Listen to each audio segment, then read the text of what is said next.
ஒருவர் கூடுதலாக விலை வைத்து விற்பனை செய்தால், மதுபானத்தை விற்பனை செய்தால் கடையில் உள்ள அத்தனை பேரையும் தற்காலிக பணி நீக்கம் செய்ய வேண்டும் என அந்த சர்க்குலரில் சொல்லப்பட்டிருந்தது. அதை எதிர்த்து தமிழ்நாடு டாஸ்மாக் விற்பனையாளர் சங்கம் சார்பிலே வழக்கு தொடுத்திருந்தோம். டாஸ்மாகினுடைய சுற்றறிக்கையை மாற்றி அமைத்து கீழிறக்கி கூட்டு தண்டனை கூடாது என்று தீர்ப்பளித்துள்ளது. 10 ரூபாய் கூடுதலாக விளைவித்து விற்றால் அபராதம் என்பது தண்டனையாக அறிவிக்கப்பட்டிருக்கிறது. குறிப்பாக 10 ரூபாய் கூடுதல் பிரச்சனை வரக்கூடாதுன்றதுக்காக வர 26ஆம் தேதி கோரிக்கை வெல்லும் போராட்டத்தை அறிவிச்சிருக்கோம். யாருமே 10 ரூபாய் விற்கக்கூடாது, இந்த ஊழல்ன்றதே டாஸ்மாகில் இருக்கக்கூடாதுன்றதுக்காக எங்கள் விற்பனையாளர் நலச்சங்கம் சார்பில் கோரிக்கை வெல்லும் போராட்டன்றதை அறிவிச்சிருக்கோம். எங்களை பொறுத்தவரைக்கும் யார் மேலேயும் நடவடிக்கை இருக்கக்கூடாது. அப்படின்னா 10 ரூபா பிரச்சனை இருக்கக்கூடாது. அரசு ஊழியருக்கு இணையான சம்பளம் கொடுத்து பணியந்திரம் கொடுத்தா இந்த பிரச்சனைக்கு தீர்வு வரும்னு நாங்கள் நினைக்கிறோம். சென்னை உயர்நீதிமன்றம் டாஸ்மாகினுடைய சுற்றறிக்கையை மாற்றி அமைத்து கீழிறக்கி கூட்டு தண்டனை கூடாது என்று தீர்ப்பளித்துள்ளது. கடந்த 29/10/2024 அன்று டாஸ்மாகினுடைய நிர்வாகம் சுற்றறிக்கை வெளியிட்டது. அந்த சுற்றறிக்கையிலே ஒருவர் கூடுதலாக விலை வைத்து விற்பனை செய்தால், மதுபானத்தை விற்பனை செய்தால் கடையில் உள்ள அத்தனை பேரையும் தற்காலிக பணி நீக்கம் செய்ய வேண்டும் என அந்த சர்க்குலரில் சொல்லப்பட்டிருந்தது. அதை எதிர்த்து தமிழ்நாடு டாஸ்மாக் விற்பனையாளர் சங்கம் சார்பிலே வழக்கு தொடுத்திருந்தோம்.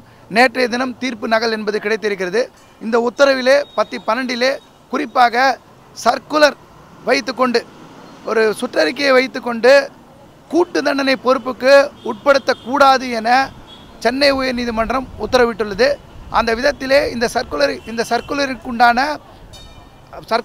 கூட்டு தண்டனை பொறுப்புகளுக்கு தண்டனை வழங்கக்கூடாது என்பதை தொழிலாளர்களுக்கு, பணியாளர்களுக்கு ஆதரவாக சென்னை உயர்நீதிமன்றம் உத்தரவிட்டுள்ளது. அதே நேரத்தில் 10 ரூபாய் கூடுதலாக வாங்கினால், 20 ரூபாய் கூடுதலாக வாங்கினால், அதிக விலை வைத்து விற்றால், முகாந்திரம் இருந்தால் ஒழிய அவர்கள் மீது நடவடிக்கை எடுக்கக்கூடாது என சொல்லியுள்ளது.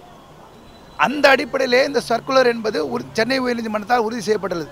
உதாரணத்துக்கு ஒருத்தர் 10 ரூபாய் விற்கிறார், கடையில் 5 பேர் இருக்காங்க, ஆளுக்கு 2 ரூபாய் பிரிச்சுக்கிட்டாங்கன்னா மட்டும்தான், அதுவும் நிரூபித்தா மட்டும்தான் தண்டனை. ஒரு கடையில் ஒருத்தர் மேலே ஒரு நடவடிக்கை எடுக்கிறாங்கன்னா 10 ரூபாய் எக்ஸ்ட்ரா விற்றாருன்னு சொல்லி தான் தண்டனை எடுப்பாங்க. யாருமே 10 ரூபாவை 2 ரூபாவை பிரித்து வச்சுக்கிறதுக்கு, ஒரு 10 ரூபா பிரித்து விற்கிறதுக்கு வாய்ப்பே இல்லை. அந்த விதத்தில் இந்த சர்க்குலர் என்பது இன்றைக்கு சென்னை உயர்நீதிமன்றத்தால் இதன்படி நடவடிக்கை கூடாது என சொல்லப்பட்டுள்ளது.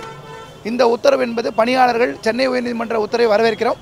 28/10/2024 முந்தைய நடவடிக்கை என்பது கடை விற்பனையாளர், மேற்பார்வையாளர் இருவரும் பொறுப்பு, மேற்பார்வையாளர் பொறுப்பு என்ற விதத்திலே முன்தினம் என்பது இருந்திருக்கிறது.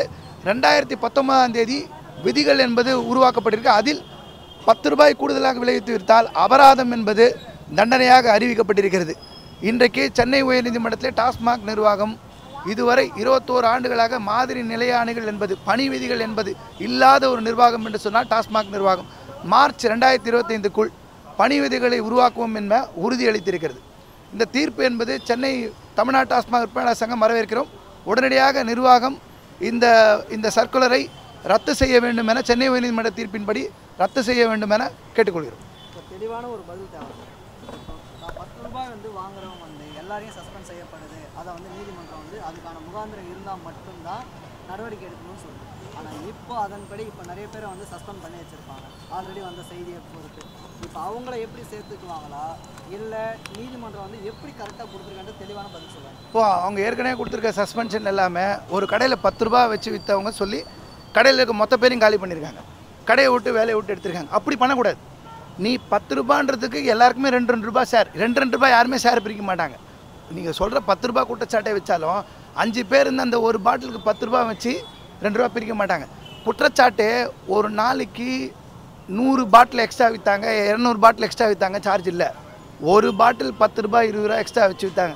அதில் கூட்டு பொறுப்பு 5 பேர் சேர்ந்து, கடையில் உள்ளவங்க சேர்ந்து, இல்லை ஷிஃப்ட் முறையிலவங்க சேர்ந்து விற்றாங்களான்னு முடிய தவிர இந்த சர்க்குலர் நடைமுறைப்படுத்தக்கூடாதுன்னு சொல்லியிருக்காங்க. குறிப்பாக சென்னை உயர்நீதிமன்றம் 10/11 என்ன சொல்லியிருக்காங்கன்னா, சுப்ரீம் கோர்ட்டு தீர்ப்பை இங்கே சுட்டி காட்டுவது அவசியம். குஜராத் ஸ்டீல்ஸ் என்ற நீதிமன்ற தீர்ப்பை சுட்டி காட்டி அதில் குறிப்பாக கோடு போட்டு இங்கே காட்டப்பட்டிருக்கிறது. அப்படின்னா நாங்கள் ஒரு நாடாக பொதுவான தண்டனை என்பதும் கூட்டு தண்டனை என்பதும் ஏற்கப்பட முடியாது என சொல்லியுள்ளதை சென்னை உயர்நீதிமன்றம் 10/11 சுட்டி காட்டியிருக்காங்க. 10/12 வெறும்னே ஒரு தொழிலாளியை சர்க்குலர் என்ற விதத்தில் கூட்டு பொறுப்பு ஆக்கக்கூடாது என்று சொல்லி தெளிவாக உத்தரவிட்டிருக்காங்க. அப்போ இந்த சர்க்குலருடைய அந்த முக்கியத்துவம் மொத்தத்தை கீழே இறக்கி இப்படி நீ செய்யக்கூடாது என குறிப்பாக சொல்லியிருக்காங்க. கடைசி பத்தியில் முகாந்திரம் இருந்து எல்லாருமே ஒரு 10 ரூபா வாங்கி 2 ரூபா பிரிச்சுப்பாங்கன்னா, ஒரே ஒரு 10 ரூபாய்க்கு 2 ரூபா பிரிச்சுப்பாங்கன்னா, அப்படி முகாந்திலிருந்து நிரூபிக்கப்பட்டால் மட்டுமே நீங்கள் நடவடிக்கை எடுக்க முடியுன்ற சர்க்குலரை முன்னிறுத்துகிறோம்.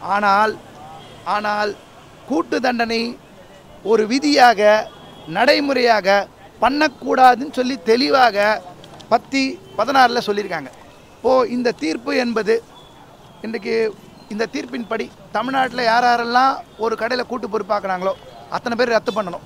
28/10/2023 என்ன நடைமுறை இருந்ததோ அந்த நடைமுறை மட்டும்தான் டாஸ்மாக் நிர்வாகம் மேற்கொள்ள முடியும். புதிய விதிகள் உருவாக்குற வரைக்கும் பழைய நடைமுறையில் மட்டும்தான் நீடிக்க முடியும். இது போன்ற எண்ணற்ற பேரை இன்றைக்கி கடை முழுக்க பண்ணுறது பிரிட்டிஷ் காலனி ஆதிக்க முறை. ஒரு ஊரில் ஒருத்தர் தப்பு பண்ணால் ஊரே தண்டனைக்கு உள்ளாக்குவதுன்னு அதை செய்யக்கூடாதுன்ற அடிப்படையில் தான் தீர்ப்பே வழங்கப்பட்டது. இந்த தீர்ப்பு எப்போ வந்து இந்த தீர்ப்பு வந்த பிறகு ஏதாவது இதே போல் டாஸ்மாக் கடைகளில் இந்த மாதிரி தவறான விஷயம் நடந்திருக்கா, இல்லை அவங்க வந்து நடவடிக்கை எடுத்தவங்கள பணியில் சேர்த்துருக்காங்க, இல்லை அவங்கள எப்போ சேர்க்கலாம்? உடனே இப்போ தீர்ப்பு வந்துச்சு, நேற்றே நாங்கள் கடிதம் அமிச்சிட்டோம், இன்றைக்கி போய் சேர்ந்துருக்கோம். நேற்று தீர்ப்பு நகலே கையில் கிடச்சிது. இந்த நகல் கிடச்சோன்னே நேற்று அமிச்சிட்டோம். இப்போ இந்த தீர்ப்பு பெற்ற பிறகு உடனடியாக அத்தனை விதமான உத்தரவுகளையும் அவங்க ரத்து செய்யணும். ரத்து செய்யவில்லை என்று சொன்னால் அடுத்த கட்ட நடவடிக்கையாக நீதிமன்ற அவமதிப்பு நடவடிக்கையில் பல்வேறு நடவடிக்கையில் போகிறதுக்கு யாராவது நடவடிக்கை எடுத்தாங்க, அதை போகிறதுக்கு ஒரு வாய்ப்பு இருக்கும். அதுக்கு முன்னாடியே நிர்வாகம் அதை பண்ண மாட்டாங்க, எல்லாரையும் ரத்து செய்வாங்க அப்படின்னு நாங்கள் எதிர்பார்க்குறோம். குறிப்பாக 10 ரூபா கூடுதல் பிரச்சனை வரக்கூடாதுன்றதுக்காக வர 26ஆம் தேதி கோரிக்கை வெல்லும் போராட்டத்தை அறிவிச்சிருக்கோம். யாருமே 10 ரூபா விற்கக்கூடாது, இந்த ஊழல்ன்றதே டாஸ்மாகில் இருக்கக்கூடாதுன்றதுக்காக எங்கள் விற்பனையாளர் நலச்சங்கம் சார்பில் கோரிக்கை வெல்லும் போராட்டன்றதை அறிவிச்சிருக்கோம். விற்பனையாளர் தவறு செய்தால் அவரை கூட்டு நடவடிக்கை எடுக்கிறாங்க. சூப்பர்வைசரும் அவங்க உள்ளே இருக்கிற இன்சார்ஜஸ் இருக்காங்க, அவங்க தவறு செய்கிறவங்களே இது வரைக்கும் நடவடிக்கை எடுக்கலன்ற மாதிரி தகவல் வந்துருக்காங்க. சில இடங்கள் இப்பயும் அப்படி தான் பண்ணியிருக்காங்க. இப்போ கூட்டு பொறுப்புன்ற இடத்துல சில சூப்பர்வைசரை விட்டுட்டு நடந்த நடவடிக்கை நடக்குது. ஆனால் இதுக்கு முன்னால் இருக்கக்கூடிய நடவடிக்கையில் ஒரு கடையில் ஒரு விற்பனையாளர் ஒரு தப்புன்னு சொன்னால் சூப்பர்வைசரும் அவருக்கு பொறுப்பு. ஏன்னா இவர் பண்ணால் அவர் பொறுப்புன்ற அடிப்படையில் தான் 28/10/2023 நடவடிக்கை என்பது இருந்தது டாஸ்மாக் நிர்வாகத்தால். இப்போ 29/10/2024 நடவடிக்கை ரத்தானா ஆட்டோமேட்டிக்காக முன்னாள் நடவடிக்கை மட்டுமே தொடரும். எங்களை பொறுத்தவரைக்கும் யார் மேலேயும் நடவடிக்கை இருக்கக்கூடாது. அப்படின்னா 10 ரூபா பிரச்சனை இருக்கக்கூடாது. அரசு ஊழியருக்கு இணையான சம்பளம் கொடுத்து பணியந்திரம் கொடுத்தா இந்த பிரச்சனைக்கு தீர்வு வரும்னு நாங்கள் நினைக்கிறோம். என்ன சொல்கிறாங்க விற்பனையாளர் சொல்கிறது, நாங்களாக வந்து எந்த தவறும் செய்யலை, மேல் அதிகாரிகள் சொல்கிற தவறுனால தான் நாங்கள் இந்த மாதிரி நடந்துக்க வேண்டியது இருக்குது, அவங்க மேலே நடவடிக்கைங்க எங்கள் மேலே நடவடிக்கை எடுக்கிறாங்க, இது எப்படி தான் தீர்வு வரும்னு கேட்குறாங்க. ஒரு நபருக்கு உதவி விற்பனைக்கு 9,000, விற்பனையாளருக்கு 10,000, சூப்பர்வைசருக்கு 11,000 பிடித்தம் போக சம்பளம் கொடுத்து ஒரு சென்னை மாநகராட்சி குடும்பத்தோடு வாழுன்னு சொன்னால் அதை விட கொடுமை எதுவுமே இருக்காது. இப்போ அந்த அடிப்படை தான் இந்த 10 ரூபா 20 ரூபா பிரச்சனை காரணம். ரெண்டாவது மேல் அதிகாரிகள் எல்லாருக்கும் இதில் எல்லாருக்கும் பங்கு இருக்குது. அவர்களும் திருந்தணும்னு சொன்னால் இவர்களுக்கு பணி நிரந்தரன்ற கோரிக்கையின் மூலமாக மட்டும்தான் அரசு ஊழியருக்கு இணையான சம்பளம்ன்றது மட்டும் மூலமாக தான் இந்த ஊழல் என்பது ஒழிக்கப்படும். இந்த பிரச்சனை இருக்காது.